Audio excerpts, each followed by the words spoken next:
JPS Techno Courses Medical Coding, SAP FICO, SAP ABAP, SAP Security. For contact.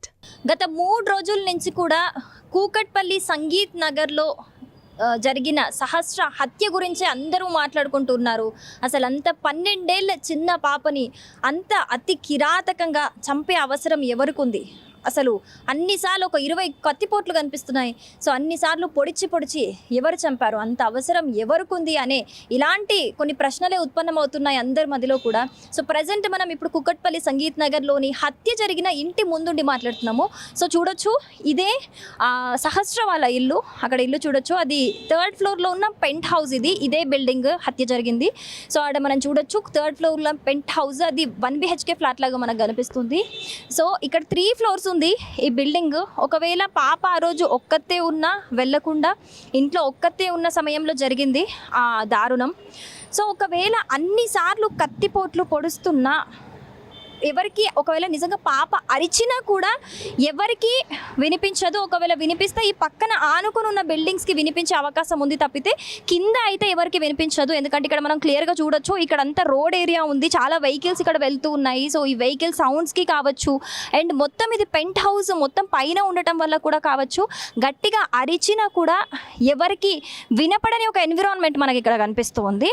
So ఇక్కడ మనం neighbours అందరినీ కూడా అడిగి చూసాము, ఎవరికి కూడా ఎలాంటి అరుపు వినపడలేదని చెప్తున్నారు. బట్ పక్కన ఇట్ సైడ్ ఉన్న ఒక ఇంటికి, అంటే ఇంటిని ఆనుకొని ఉన్న ఒక ఇంటికి అయితే పక్కన ఒకరికి డాడీ అని అరుపులు వినిపించినట్లుగా చెప్పారనమాట. బట్ అది ఒక దారుణం. అంటే మధ్యాహ్నం అందరూ పాప హత్యకి గురైంది అని తెలిసిన తర్వాత అందరూ మాట్లాడుకుంటే బయటికి వచ్చిన నిజం.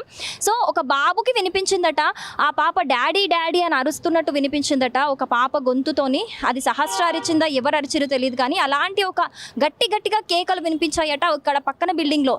ఇక్కడ చూడొచ్చు మనం, ఈ పక్కన బిల్డింగ్లో ఉన్న ఒక బాబుకు వినిపించాయట అరుపులు. సో బయటికి వచ్చి చూస్తే తప్పితే అక్కడ ఎవ్వరు కనిపించలేదు, ఏం లేదని చెప్పేసి వాళ్ళు లైట్ తీసుకున్నారు. కానీ ఆ అరుపులు వినిపించిన మధ్యాహ్నమే ఇలా హత్య జరిగినట్లుగా వాళ్ళకి తెలిసిందని ఇక్కడ నేబర్స్ చెబుతున్నారు. సో ఇక్కడ మనం చూడొచ్చు, ఈ బిల్డింగ్లో కింద గేట్కి కూడా outside delivery boys are not allowed. అంటే కొత్త పర్సన్స్ ఎవరైనా డెలివరీ కోసం వచ్చినా కూడా ఎవరు కూడా బిల్డింగ్ లోపలికి వెళ్ళొద్దు అని చెప్పేసి ఓనర్ చాలా స్ట్రిక్ట్గా ఆ బోర్డు పెట్టడం అయితే జరిగిందట. సో కింద గేట్కి, సో ఎవరైనా డెలివరీ కోసం కొత్త వాళ్ళు ఎవరైనా ఏదైనా వచ్చినా కానీ ఈ బిల్డింగ్ మొత్తంలో 6 ఫ్యామిలీస్ ఉన్నాయి కంప్లీట్గా. కింద గ్రౌండ్ ఫ్లోర్తో కలిపి 6 ఫ్యామిలీస్ ఉన్నాయి ఇక్కడ. సో వాళ్ళు ఎవరైనా సరే ఏదైనా డెలివరీ వచ్చినా, ఫుడ్ వచ్చినా, ఏది వచ్చినా కిందికి వచ్చే తీసుకోవాలి తప్పితే కొత్త వాళ్ళు ఎవరు పైనకి వెళ్ళొద్దు అనే ఒక రూల్ కూడా ఉంది ఈ బిల్డింగ్కి. సో మనం ఇక్కడ చూడొచ్చు. అండ్ ఏదైతే చెబుతున్నారో సంజీవ్ రావుని అనుమానితుడిగా తీసుకొని విచారిస్తున్నారు పోలీసులు అని చెప్పేసి, ఆ సంజీవ్ రావు ఫ్యామిలీ అనేది ఇక్కడ 2nd ఫ్లోర్లో ఈ ఇంటిగా మనం చూడొచ్చు. ఏదైతే బ్లూ కలర్ కర్టెన్ ఉందో ఆ కర్టెన్ ఇంట్లో సంజీవరావు ఫ్యామిలీ ఉంటారు. సో అతన్ని ఒక అనుమానితుడిగా మాత్రమే పోలీసులు తీసుకొని విచారిస్తూ ఉన్నారు. మరి ఏంటి అంటే ఇన్వెస్టిగేట్ చేసిన తర్వాతనే తెలుస్తుంది ఎవరు చేశారు ఇలా అని చెప్పేసి. సో ఇక్కడ మనం చూసుకోవచ్చు, ఇది కార్నర్లో ఉన్న బిల్డింగ్లో ఈ దారుణం జరిగింది. సో ఈ సరౌండింగ్స్లో అయితే ఎక్కడ CCTV ఫుటేజ్ అనేది లేదు. సో అక్కడ 2nd బిల్డింగ్ అంటే కొంచెం క్రాస్లో అక్కడ ఉన్న బిల్డింగ్కి ఒక CCTV ఫుటేజ్ మనకు కనిపిస్తుంది అక్కడ, కానీ అది వర్క్ అవ్వట్లేదు. ఓన్లీ ప్రెజెంట్ మాత్రమే రికార్డ్ అవుతుంది, దానికి ఫుటేజ్ అంటే కంప్లీట్ బ్యాకప్ ఉండదని చెప్తున్నారు. సో లాస్ట్ బిల్డింగ్ అక్కడ మనకి ఏదైతే కరెంట్ పోల్ కమాన్ కనిపిస్తుందో అక్కడ ఒక CCTV ఫుటేజ్ ఉంది. సో అది ఇక్కడ గల్లీ ఎండ్ వరకు కనిపిస్తుంది. అంటే ఎవరైనా కొత్త వాళ్ళు వచ్చినా కూడా ఆ రోజు తెలిసే ఛాన్సెస్ దాంట్లో రికార్డ్ అయి ఉంటాయి. సో దానికి సంబంధించిన CCTV ఫుటేజ్ తీసుకొని పోలీసులు ఇప్పుడు ఇన్వెస్టిగేట్ చేస్తున్నట్టుగా కనిపిస్తుంది. సో ఈ విషయం తెలిసినాక కూడా నేబర్స్ అందరూ కూడా ఒకసారి చెక్ చేశారట, ఆ రోజు ఎవరైనా కొత్త వాళ్ళు వచ్చారా, ఎవరైనా పైకి వెళ్ళారా అని చెప్పేసి కూడా ఇక్కడ నేబర్స్ అందరూ కూడా చెక్ చేశారట. కానీ ఎవ్వరు కూడా కొత్త వాళ్ళు ఈ బిల్డింగ్ దాటి పైకి ఎక్కినట్లు కూడా కనిపించట్లేదు. ఒకవేళ కొత్త వాళ్ళు పైకి వచ్చినా కూడా మనకి ఈ బిల్డింగ్ అయితే లిఫ్ట్ లేదు. కింద కంప్లీట్గా కింది నుంచి పైన దాకా 3 ఫ్లోర్లు మెట్లెక్కుకుంటూనే వెళ్ళాలి. మెట్లెక్కుకుంటూ వెళ్ళి మరి అంత అతి కిరాతకంగా హత్య చేసి పారిపోయేంత ఎవరికుంటుంది, అంత అవసరం ఎవరికుంటుంది అనేదే ఇప్పుడు నిజంగా అదే కోణంలో కూడా ఇప్పుడు పోలీసులు ఇన్వెస్టిగేట్ చేస్తున్నారు.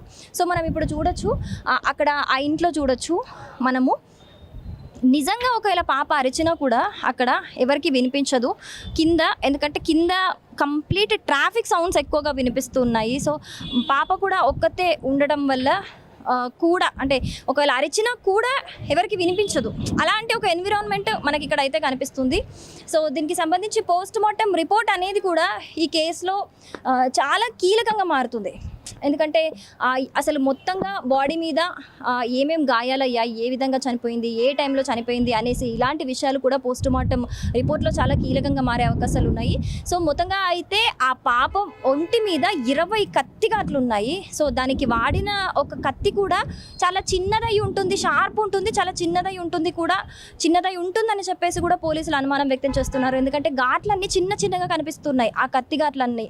అయితే సో ఈ రోజు అయితే 3వ రోజు ఇన్వెస్టిగేషన్ అయితే జరుగుతుంది ఈ పాప కేసుకి సంబంధించి. మొత్తం పోలీసులు కూడా ఒక 5 బృందాలుగా ఏర్పడి కూడా చాలా దృష్టి కేంద్రీకరించి మరి దీని గురించి ఇన్వెస్టిగేట్ చేస్తున్నారు. కాసేపటి క్రితమే ఎస్ఓటీ పోలీసులు వచ్చి కూడా ఇక్కడ ఉన్న ఈ బిల్డింగ్లో ఉన్న వాళ్ళందరినీ కూడా ఇన్వెస్టిగేట్ చేసి అసలు పాప మార్నింగ్ ఏ టైంకి పాప కనిపించింది, ఎవరికైనా కనిపించిందా, ఆ రోజు ఎక్కడికి వెళ్ళింది, ఏంటి అనే డీటెయిల్స్ అన్నీ కూడా మీరెక్కడున్నారు, ఎవరైనా కొత్త వాళ్ళు వచ్చారా, ఇలాంటి క్వశ్చన్స్ అన్నీ కూడా అడిగి తెలుసుకుంటున్నారు. సో మొత్తంగా అయితే 12 ఏళ్ల బాలిక సహస్ర హత్య కేసుకి సంబంధించి అయితే ఈరోజు 3వ రోజు ఇన్వెస్టిగేషన్ పూర్తి చేస్తూ ఉన్నారు పోలీసులు. సో ప్రస్తుత పరిస్థితి అయితే ఇక్కడ ఈరోజు చాలా గందరగోళ పరిస్థితి కనిపిస్తుంది. ఎందుకంటే పోలీసులు కావచ్చు లేకపోతే అందరూ కావచ్చు అక్కడ అడిగి ఇక్కడ విచారణ చేస్తున్నారు, కింద అందరినీ నేబర్స్ని అడుగుతున్నారు. సో నేబర్స్ కూడా మాకు ఎవరు కొత్త వాళ్ళు అయితే కనిపించలేదు, మాకు కూడా ఏం తెలియదు, ఎవరైనా అంటే పోలీసులు ఇన్వెస్టిగేషన్ చెప్తే తప్పితే మాకు కూడా ఎవరు చేశారు, ఎందుకు చేశారు అనేది కూడా మాకు ఎవరి మీద అనుమానం లేదు అని అయితే ఇప్పటికీ ఇక్కడ ఉన్న నేబర్స్ అయితే చెబుతున్నారు. కెమెరామ్యాన్ నగేష్తో శిరీష, సుమన్ టీవీ, కూకట్పల్లి నుంచి. సుమన్ టీవీలో మీ పర్సనల్ అండ్ బిజినెస్ ప్రమోషన్స్ కోసం కింది నెంబర్కి కాంటాక్ట్ చేయండి. డ్రగ్స్, గంజాయి లాంటి చెడు వ్యసనాలకు దూరంగా ఉండండి. తాత్కాలిక ఆనందం కోసం జీవితాలని నాశనం చేసుకోవద్దు. డ్రగ్స్ విక్రయాలు, దందాలు నిర్వహిస్తే 180059996969 టోల్ ఫ్రీ నంబర్ కి కాల్ చేయండి. డ్రగ్స్, గంజాయిని నిర్మూలిద్దాం, భవిష్యత్తును కాపాడదాం.